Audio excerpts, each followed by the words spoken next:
السلام عليكم ورحمة الله وبركاته، وأهلا بكم على قناة الأهلي خط أحمر، أو على متابعيني على صفحة الأهلي خط أحمر.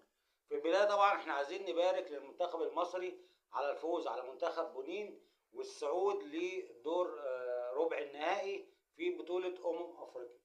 والنهارده أنا طالع بصراحة عشان نبارك للمنتخب، وعشان كمان نعلق على بعض الحاجات اللي احنا لازم نتكلم عنها، عشان يعني ايه فرحة المكسب ما تاخدناش في حتة تاني. اول حاجة لازم نقول لنفسنا ان النهاردة حسام حسن هو بيعمل اللي عليه في البطولة، وطبعا هو نفسه يكسب البطولة.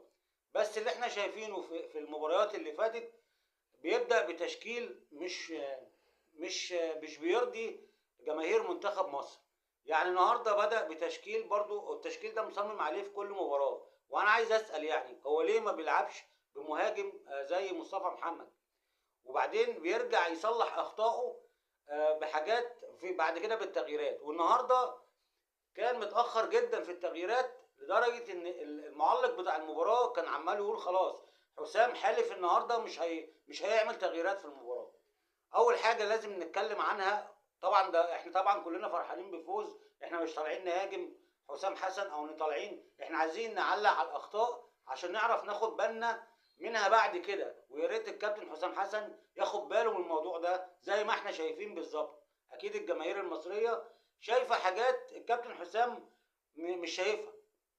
اول حاجه ان منتخب بنين مش بالقوه الكبيره ان احنا نلعب قدامه بالطريقه دي.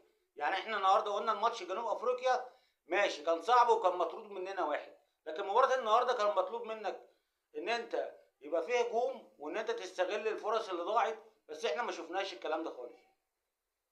هنتكلم عن التشكيل اللي هو بدأ بيه. وطبعا انا مستغرب ان هو بدأ بابراهيم عادل وساب زيزو وامام عاشور. وانا بتفرج على الماتش كده انا قلت الماتش ده محتاج امام عاشور وزيزو. ليه؟ والدليل على كده ان هم من ساعه ما نزلوا بدأوا يحركوا المباراه شويه وبقينا نطلع لقدام. احنا طول الماتش الشوط الاول مفيش اي نتيجه، فرصه لمرموش في اول المباراه وضيعها بغرابه، و فرص كده يعني مش خطيره على مرمى بنين. ولا يعني بقول لك لازم نتكلم ليه؟ لان احنا مش عايزين نضحك على بعض، او طبعا احنا كلنا مبسوطين بالفوز، بس لازم نتكلم في بعض النهارده. طبعا عايزين يعني نشيد بياسر ابراهيم ومروان عطيه وحمدي فتحي ومعظم اللعيبه اللي كانوا موجودين في المباراه النهارده. وبصراحه عشان ما حدش يزعل مني، انا مش شايف اي اداء للمحترفين سواء محمد صلاح او مرموش، ما كانش ادائهم على المستوى. مش هو ده اللي المطلوب، يعني مش ده اللي المفروض يعملوه مع منتخب مصر. احنا مش شايفين منهم حاجه بصراحه. باقل مجهود محمد صلاح معظم باصاته غلط، حتى ومرموش مش ده الاداء اللي احنا مستنيينه من مرموش ومحمد صلاح اللي هم المحترفين اللي احنا دايما بنتكلم عنهم وبنبقى فخورين بيهم. ولازم ان المحترفين دول يبقى ادائهم اكتر من كده بكتير. بس انا اللي شايفه بصراحه ان لعيبه الاهلي او اللعيبه المحليين، عشان ما حدش يقول ده اهلاوي وزملكاوي، ان اللعيبه المحليين اللي في منتخب مصر هم اللي شايلين منتخب مصر. يعني ياسر ابراهيم، مروان عطيه، حمدي فتحي، الناس اللي هي يعني مش محترفه في اوروبا هم اللي شايلين منتخب مصر. احنا مش شايفين الاداء المحترفين اللي هو التوب، يعني اللي هو يطمن ان احنا نوصل للنهائي او ناخد البطوله. احنا بناخد يعني احنا بنكسب يعني بدوع الناس وبعض الاخطاء اللي بيصلحها الكابتن حسام حسن في المباراه. واحنا طبعا شايفين المباراه، طول المباراه احنا دمنا محروق من الاداء ومن النتيجه. مش هو ده اداء منتخب مصر. وعايز ابعت رساله للناس اللي دايما بتطلع تقول ان لعيبه النادي الاهلي هي اللي مبوظه المنتخب او هي اللي مبوظه الكره المصريه في مصر. عايز اقول لهم ان لعيبه الاهلي هي اللي شايله منتخب مصر، وهي السبب الحقيقي في فوز منتخب مصر وان احنا نوصل للدور ربع النهائي لغايه دلوقتي. ولسه هنشوف منهم ان شاء الله في الاداء اللي جاي، يعني هنشوف منهم يعني رجوله. وطبعا هم كلهم متعودين على كده مع النادي الاهلي في الدوري او في بطوله افريقيا. بس انا عايز ارد على الناس اللي دايما بتنقد لعيبه النادي الاهلي، سواء زيزو او تريزيجيه او مروان عطيه او اي حد من لعيبه الاهلي او الشناوي، اي حد من لعيبه الاهلي، ان هم اللي مبوظين المنتخب او هم اللي بيخسروا المنتخب المصري.